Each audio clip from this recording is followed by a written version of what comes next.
Bienvenue à la Bible en un an. Pour rester connecté, rendez-vous sur réveilquebec.com ou sur Instagram. Et maintenant, voici l'évangéliste Emmanuel Ouellet. Romains, chapitre 13.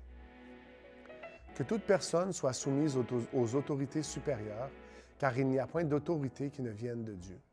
Et les autorités qui existent ont été instituées de Dieu. C'est pourquoi celui qui s'oppose à l'autorité résiste à l'ordre que Dieu a établi, et ceux qui résistent attireront une condamnation sur eux-mêmes.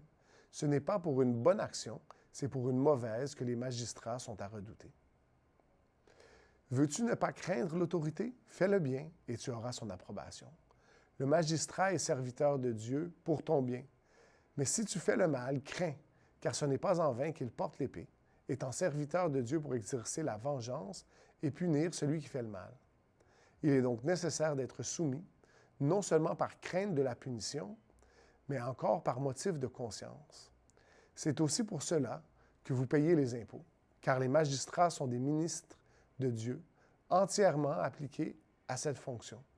Rendez à tous ce qui leur est dû, l'impôt à qui vous devez l'impôt, le tribut à qui vous devez le tribut, la crainte à qui vous devez la crainte, l'honneur à qui vous devez l'honneur. Ne devez rien à personne si ce n'est de vous aimer les uns les autres, car celui qui aime les autres a accompli la loi. En effet, les commandements, tu ne commettras point d'adultère, tu ne tueras point, tu ne déroberas point, tu ne convoiteras point, et ce qu'il peut encore y avoir, se résume dans cette parole. Tu aimeras ton prochain comme toi-même. L'amour ne fait point de mal au prochain. L'amour est donc l'accomplissement de la loi. Cela importe d'autant plus que vous savez en quel temps nous sommes. C'est l'heure de vous réveiller enfin du sommeil, car maintenant le salut est plus près de nous que lorsque nous avons cru.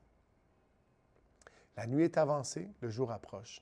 Dépouillons-nous donc des œuvres des ténèbres et revêtons les armes de la lumière. Marchons honnêtement, comme en plein jour, loin des excès et de l'ivrognerie, de la luxure et de l'impudicité, des querelles et des jalousies. Mais revêtez-vous du Seigneur Jésus-Christ et n'ayez pas soin de la chair pour en satisfaire les convoitises. Genèse, chapitre 34. Dina, la fille que Léa avait enfantée à Jacob, sortit pour voir les filles du pays. Elle fut aperçue de Sichem, fils de Hamor, prince du pays. Il l'enleva, coucha avec elle et la déshonora. Son cœur s'attacha à Dina, fille de Jacob. Il aima la jeune fille et sut parler à son cœur. Et Sichem dit à Hamor, son père, « Donne-moi cette jeune fille pour femme. » Jacob apprit qu'il avait déshonoré Dina, sa fille, et comme ses fils étaient au champ avec son troupeau, Jacob garda le silence jusqu'à leur retour. Hamor, père de Sichem, se rendit auprès de Jacob pour lui parler. Et les fils de Jacob revenaient des champs lorsqu'ils apprirent la chose.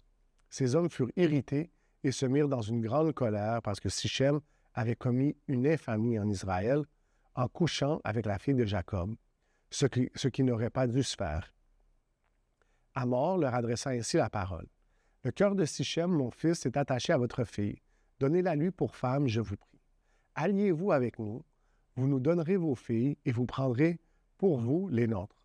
Vous habiterez avec nous et le pays sera à votre disposition. Restez pour y trafiquer et y acquérir des propriétés. » Sichem dit au père et aux frères de Dina, « Que je trouve à vos yeux et je donnerai ce que vous me direz. Exigez de moi une forte dot et beaucoup de présents, et je donnerai ce que vous me direz. Mais accordez-moi pour femme la jeune fille. » Les fils de Jacob répondirent et parlèrent avec ruse à Sichem et à Hamor son père, parce que Sichem avait déshonoré Dina, leur sœur. Ils leur dirent, « C'est une chose que nous ne pouvons pas faire que de donner notre sœur à un homme incirconcis, car ce serait un opprobre pour nous. Nous ne consentirons à votre désir qu'à la condition que vous deveniez comme nous et que tout mâle parmi vous soit circoncis. Nous vous donnerons alors nos filles et nous prendrons pour nous les vôtres. Nous habiterons avec vous et nous formerons un seul peuple. Mais si vous ne voulez pas nous écouter et vous faire circoncire, nous prendrons notre fille et nous nous en irons. » Leurs paroles eurent l'assentiment de Hamor et de Sichem, fils de Hamor. Le jeune homme ne tarda pas à faire la chose, car il aimait la fille de Jacob. Il était considéré de tous dans la maison de son père. Hamor et Sichem son fils se rendirent à la porte de leur ville, et ils parlèrent ainsi aux gens de leur ville. Ces hommes sont paisibles à notre égard, qu'ils restent dans le pays et qu'ils y trafiquent. Le pays est assez vaste pour eux. Nous prendrons pour femmes leurs filles et nous leur donnerons nos filles.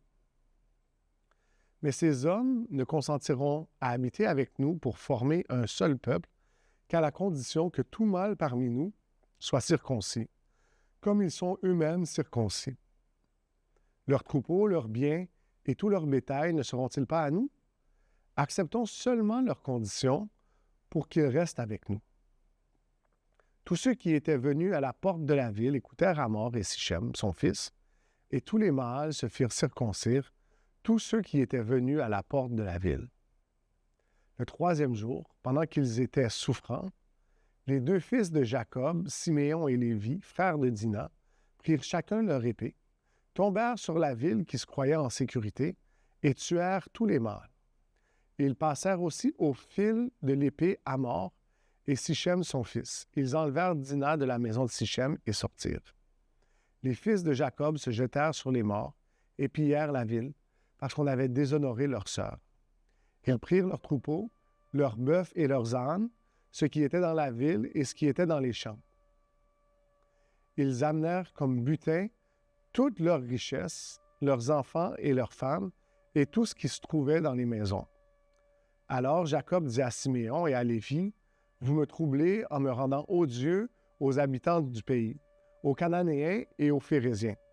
Je n'ai qu'un petit nombre d'hommes, et ils se rassembleront contre moi. Ils me frapperont, et je serai détruit, moi et ma maison. » Ils répondirent, « Traitera-t-on notre sœur comme une prostituée? » Proverbes, chapitre 13, versets 10 à 19. C'est seulement par orgueil qu'on excite des querelles, mais la sagesse est avec ceux qui écoutent les conseils. La richesse mal acquise diminue, mais celui qui amasse peu à peu l'augmente. Un espoir différé rend le cœur malade, mais un désir accompli est un arbre de vie. Celui qui méprise la parole se perd, mais celui qui craint le précepte est récompensé. L'enseignement du sage est une source de vie pour détourner des pièges de la mort. Une raison saine a pour fruit la grâce, mais la voie des perfides est rude. Tout homme prudent agit avec connaissance, mais l'insensé fait étalage de folie. Un envoyé méchant tombe dans le malheur, mais un messager fidèle apporte la guérison. La pauvreté et la honte sont le partage de celui qui rejette la correction, mais celui qui a égard à la réprimande est honoré. Un désir accompli est doux à l'âme, mais s'éloigner du mal fait horreur aux insensés. Soyez bénis et passez une très bonne journée. Merci de partager la Bible en un an. Si vous êtes intéressé à participer à la mission de partager l'Évangile à cette génération, visitez réveilquebec.com et cliquez sur « Donner maintenant ». Merci d'avance. Nous espérons vous voir bientôt.